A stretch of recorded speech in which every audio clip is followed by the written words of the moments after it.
This is my 1968 British Seagull 40 Plus. It's around 3 horsepower. I just bought this recently, and I just got it going too.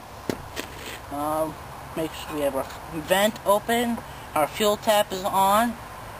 Push the little tickler on the carburetor so the gas runs out.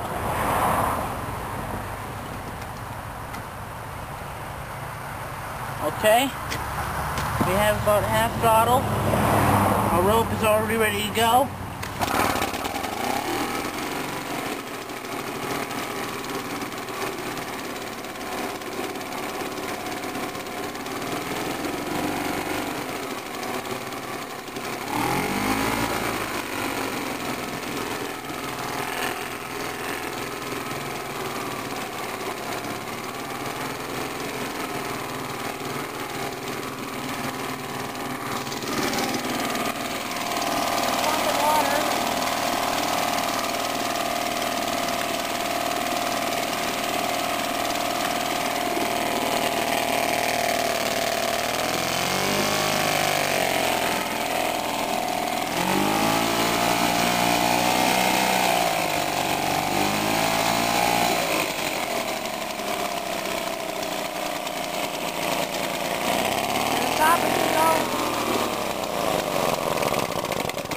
You just put your hand over the carburetor and it chokes the motor out.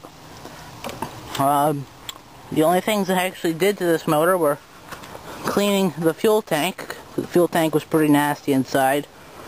I fixed the fuel tap as it wasn't shutting off the fuel.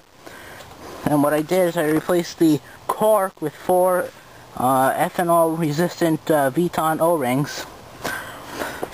I also installed a new spark plug. That's about it.